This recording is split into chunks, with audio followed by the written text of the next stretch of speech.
actually has been with that manatee, we know from record keeping, in a bay down near Tampa.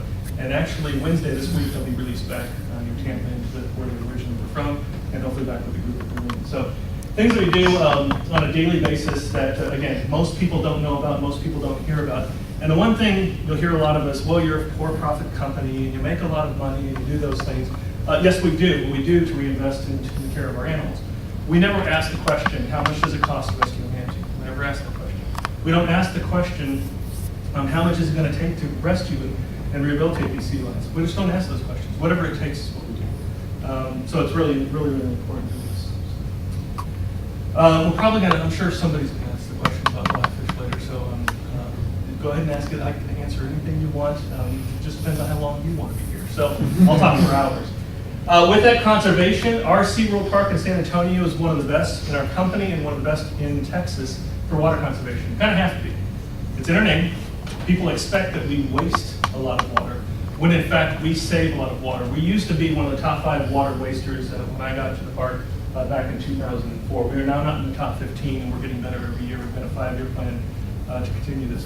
Our now legislators in Austin seek us out for water conservation efforts. And what can we do? What should they be doing? What should they be promoting to conserve water? The ways we do that is through our animal filtration systems. We recycle 15 million gallons a year through our filtration systems. Our water rides are triple use, so we will use them, the waters in the water ride, like Journey to Atlantis and Rio Loco. Once we're done with it there, we continuously filter it to make sure it's nice and safe and easy. You can drink the water there and it would be fine, except for maybe a leaf or something in the water. But once we're done with the water there, we move it to our lake, which is in the center of the park. We use that lake for shows. The lumberjack shows come out next week, Alaska versus Texas. That's going to be fun. We have ski shows during the summer. We use those. And then from the lake, we will irrigate the park. And we use it from the irrigation standpoint from the park. So 3 uses for that water that we go through. We actually harvest condensate for our air conditioning system. So we have 10 big buildings, much like this one here, that produce condensate. Now in most places in your home and other businesses, that condensate goes right down the drain, it's plumbed right into the drain, and it goes into the city system. For us, we actually happened upon a leak in a condensate tank. It was creating a big puddle. One of the plumbers put a bucket under it and thought, man, this thing's producing a lot of condensate. We should probably keep this stuff and use it to irrigate our plants. So now we have, you'll see big steel tanks all around the park where we harvest condensate all over the park. At one of our buildings, we can harvest about 150 gallons an hour. So you can imagine in a 10-hour day, that's 1,500 gallons, so we got to use it pretty quickly. Some of it will run into the lake, some of it will go ahead and use around the park. But we're trying to get to the point where we're using, we're self-sustainable when it comes to irrigating our park and not using any city water or well water to take care of our plants. And if you've been to a park, you know we have a lot of landscaping, a lot of beautiful landscaping. It's not just dirt and rocks and those types of things. We do a lot of flowers and blossoming trees and those types of things. So, we then take that, put it into signage, educate our guests.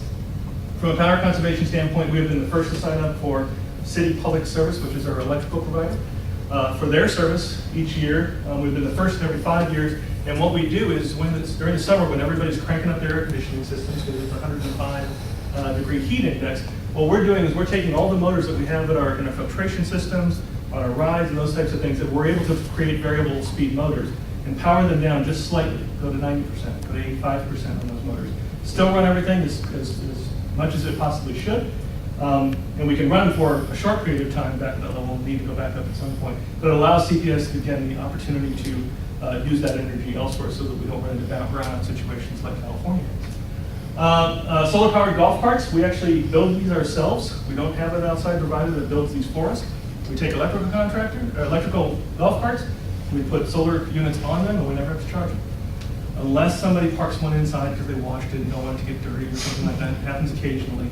But most of the time, we don't ever have to plug these golf carts in. We power themselves through solar.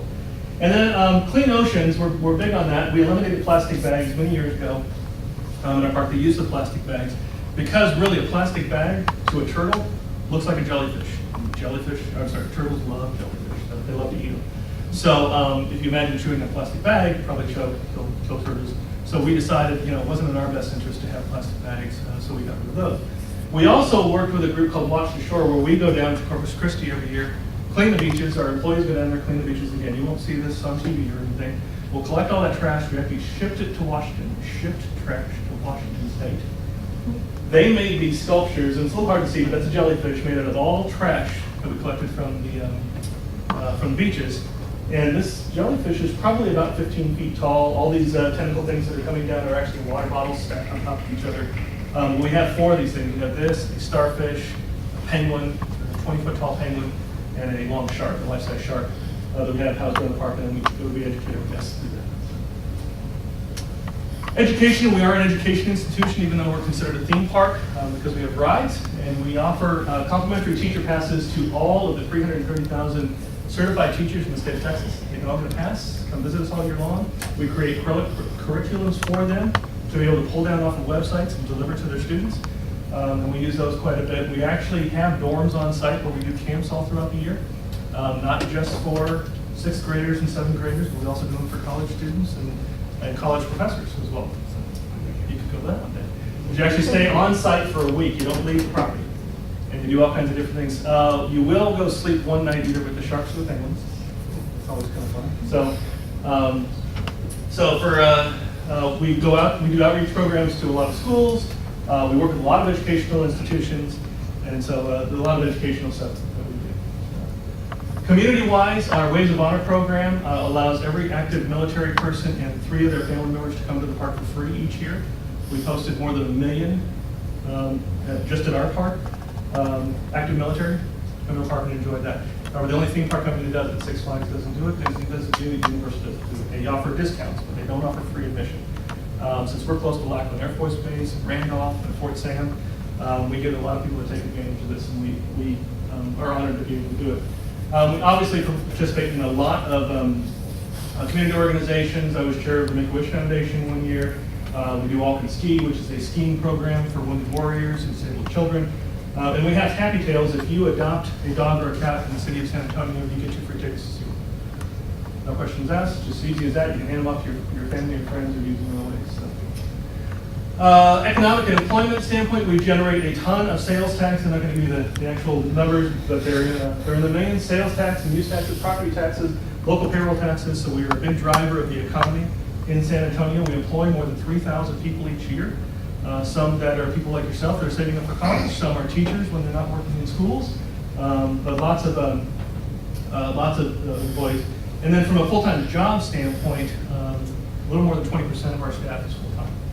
So, and they're in every area. They're in finance, marketing, human resources, design and engineering, maintenance, plumbing, carpentry, air conditioning systems, animal care, animal training, merchandise, culinary, park operations. So all kinds of different things that you more normally think about, food service and park operations and those types of things, but we're a city within itself, if you will. So we have a lot of capital investment that goes into these parks. Capital is basically, you put in a new roller coaster or a new show or a new animal exhibit or something like that, that's marketing for us. There's something new to come and see and reasons to come back. So on to the business management stuff. So what I did was really pull out this year's communication plan. So we go through this plan every year. And what it is it's a plan to make sure that all of our leadership gets enough communication to do their jobs as much as they need, but it frees up as much time to make sure that they're out in the park. Because if we're not in front of our guests, we're probably not as valuable as we are sitting in a meeting room like this somewhere talking to each other. And so we've gone through this very meticulously, and it looks like a lot of meetings. We started them all with C. I don't remember why, we just decided that was fun. So they all start with C. But commence is a daily meeting that we have every morning. Every team member is involved in that. It's 15 minutes. It's just what's going on for the day, what the weather's going to be like, and how things are going. Coffee is just our VPs that are in the break rooms with the team members, having coffee, seeing what everybody's doing. It's visibility. There's no general topic. There's no agenda. It's just to sit there and make sure that people see that we're not just sitting in our offices somewhere. Compass is our weekly staff meeting that we include all of our VPs in, and we go over things like, and I'm going to show you agenda, so I'm not going to cover that one too much. But I'll come back to Compass real quick. Construct is we have a month to go over every project we have going on in the park to make sure everybody's communicated with how's it going with the new sea lion area, what's going on with dolphins, how's that new ride going, are we servicing a pathway this week or something like that. Creation is to go over all of our